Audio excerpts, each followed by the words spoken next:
ಒಂದು ಸತ್ಕಾರ್ಯ ಇಲ್ಲ, ಒಳ್ಳೆ ಕಾರ್ಯ ಮಾಡಿಲ್ಲ ನಾನು ಅಂತ ಇಟ್ಕೊಳ್ಳಿ. ಒಂದು ಒಳ್ಳೆ ಕಾರ್ಯ ಇಲ್ಲ, ಒಂದು ಪುಣ್ಯ ಕಾರ್ಯ ಇಲ್ಲ. No good works, no prayer, nothing. ಆದರೆ ಕ್ರಿಸ್ತನಲ್ಲಿ ನಾನು ನಂಬಿಕೆ ಇಟ್ಟೆ. I put my trust in God. ದೇವರಲ್ಲಿ ನಾನು ನಂಬಿಕೆ ಇಟ್ಟೆ, ಯೇಸುವನ್ನು ನಾನು ನಂಬಿದೆ. That he is my substitute. He paid everything. He paid the penalty for my sin. ನನ್ನ ಪಾಪಕ್ಕೆ ದಂಡ ಯೇಸು ಕಟ್ಟಿದ್ದಾರೆ. So I understood that. ಅದು ನನಗೆ ಅರ್ಥ ಆಯಿತು. ನಾನು ಯಾರು? ಅನೀತಿವಂತ. ಅನೀತಿವಂತನನ್ನು ದೇವರು ನೀತಿವಂತ ಎಂದು ಒಂದು ತೀರ್ಪು ಕೊಟ್ಬಿಟ್ರು, ಜಡ್ಜ್ಮೆಂಟ್ ಕೊಟ್ಟರು, ವರ್ಡಿಕ್ಟ್ ಕೊಟ್ಟರು. Based on what? Based on my faith in Christ. Yesu ಕ್ರಿಸ್ತನಲ್ಲಿ ನಾನು ನಂಬಿದ್ರಿಂದ ದೇವರು ನನ್ನನ್ನು ಏನಂದು ಕರೆದ್ರು? ಅನೀತಿವಂತ ಅಲ್ಲ. ನಾನು ಏನು ಮಾಡಿದ್ದಕ್ಕೋಸ್ಕರ ನನ್ನನ್ನು ದೇವರು ನೀತಿವಂತ ಅಂತ ಕರೆದ್ರು. ನೀತಿವಂತ ಎಂದು ಪರಿಗಣಿಸಿದ, ಕರೆದಿದ್ದು ಮಾತ್ರ ಅಲ್ಲ, ಕರೆಯೋದು ಬೇರೆ, ಪರಿಗಣಿಸೋದು ಬೇರೆ. ದೇವರು ನಮ್ಮನ್ನು ಕರೆದಿದ್ದಲ್ಲ, ಪರಿಗಣಿಸಿ, ಕನ್ಸಿಡರ್ಡ್ ಆ್ಯಂಡ್ ಡಿಕ್ಲೇರ್ಡ್. ದೇವರು ಕರೆದ್ರು, ಪರಿಗಣಿಸಿದ್ರು, ಡಿಕ್ಲೇರ್ ಮಾಡಿದ್ರು. He is faithful to his nature.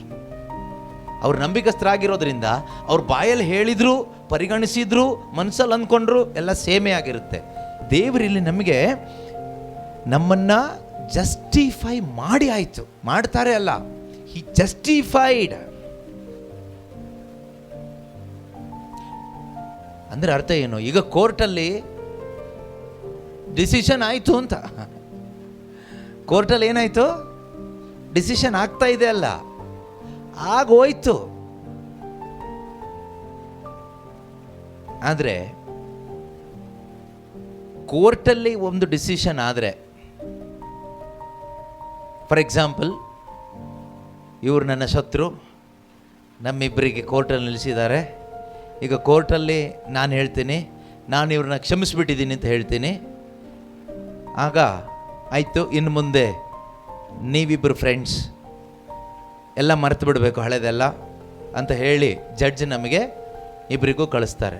ನನ್ನ ಲೊಕೇಶನ್ ಇಬ್ಬರೂ, ನೀವಿನ್ನು ಮುಂದೆ ಫ್ರೆಂಡ್ಸು, ಇಬ್ಬರು ಸಾರಿ ಕೇಳಿದ್ದೀರಿ ಅಂತ ಹೇಳ್ಬಿಟ್ಟು ಕಳಿಸ್ತಾರೆ. ಆದರೆ ನಿಮ್ಗೊಂದು ಪ್ರಶ್ನೆ ಏನು ಅಂದರೆ, ಇವ್ರು ನನಗೆ ದ್ರೋಹ ಮಾಡಿದ್ದಾರೆ ಅಥವಾ ನಾನು ಅವ್ರಿಗೆ ದ್ರೋಹ ಮಾಡಿದ್ದೀನಿ, ಅದಕ್ಕೆ ನಾವು ಕೋರ್ಟಿಗೆ ಹೋಗಿದ್ದು. ಈಗ ಕೋರ್ಟಲ್ಲಿ ಏನೇನೋ ಅವರು ಜಡ್ಜು ಏನೋ ಹೇಳಿದ್ದಕ್ಕೆ ನಾವಿಬ್ಬರು ಕ್ಷಮಿಸ್ಬಿಟ್ಟಿದ್ದೀವಿ. ಆದರೆ ಎಷ್ಟೇ ಕ್ಷಮಿಸಿದ್ರು, ಎಷ್ಟೇ ಹೆಗಲ ಮೇಲೆ ಕೈಕೊಂಡು ಹೋದರೂ ಕೂಡ ಅವ್ರು ನನಗೆ ಮಾಡಿದ ದ್ರೋಹ ನನ್ನ ಮೈಂಡಲ್ಲಿರುತ್ತೆ, ನಾನು ಅವ್ರಿಗೆ ಮಾಡಿದ ದ್ರೋಹ ಅವ್ರ ಮೈಂಡಲ್ಲೂ ಇರುತ್ತೆ. ಕ್ಷಮಿಸಿದ್ದೀವಿ, ಕರೆಕ್ಟಾ? ಅವ್ರು ಮಾಡಿದ್ದೆಲ್ಲ ಇರುತ್ತಾ? ಬಟ್ ದೇವ್ರ ವಿಷಯದಲ್ಲಿ ಹೇಗೆ ಗೊತ್ತಾ? I will not remember your sins anymore. ದೇವ್ರ ನಂಬಿಗಸ್ತರು. He cannot go against his nature.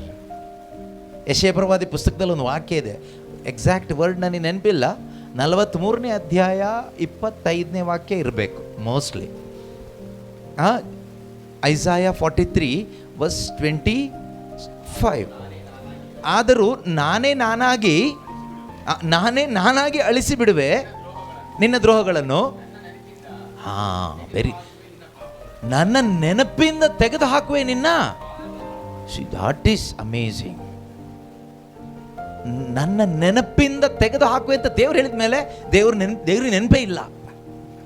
ಸೈತಾನ ಹೇಳ್ಬೋದು, ಅಲ್ಲ ಇವನು ಯಾರು ಗೊತ್ತಾ, ಇವನು ಎಷ್ಟು ಮರ್ಡರ್ ಮಾಡಿದ್ದಾನೆ, ರೇಪ್ ಮಾಡಿದ್ದಾನೆ, ಅದು ಮಾಡಿದ್ದಾನೆ, ಇದು ಮಾಡಿದ್ದಾನೆ ಅಂತ ಸೈತಾನ ಎಷ್ಟೇ ಅಕ್ಯೂಸ್ ಮಾಡಿದ್ರು, ದೇವ್ರು ಹೇಳ್ತಾರೆ ಐ ಡೋಂಟ್ ರಿಮೆಂಬರ್. ಯಾರಂತ ಹೇಳೋದಿಲ್ಲ, ಕ್ಯಾರೆ ಅಂತ ಹೇಳಿ ನೋಡ್ತಾರೆ ದೇವರು. ಅವನ್ನ ಮೈಂಡ್ ಮಾಡಲ್ಲ ಬಿಡಿ. Anyway, I don't remember.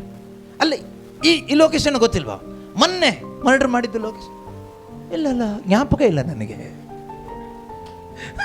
ಜ್ಞಾಪಕ ಇಲ್ಲ. ಅಲ್ಲ, ನನ್ನ ಹತ್ರ ಎಲ್ಲ ರೆಕಾರ್ಡ್ ಇದೆ ನೋಡಿ. ಡೇ 1 ಬುದ್ಧಿ ಬಂದಾಗಿಂದ ಏನೆಲ್ಲ ಮಾಡಿದ್ರು ಎಲ್ಲ ರೆಕಾರ್ಡ್ ಇದೆ ನೋಡಿ. ಯಾವುದು ಜ್ಞಾಪಕ ಬರ್ತಾ ಇಲ್ವಲ್ಲ,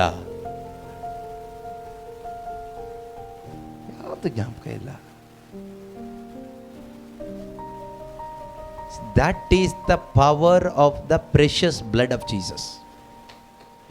you are justified by the blood of Jesus. ರೋಮ 5:9 ವಾಕ್ಯ. You are justified through the blood of Jesus Christ.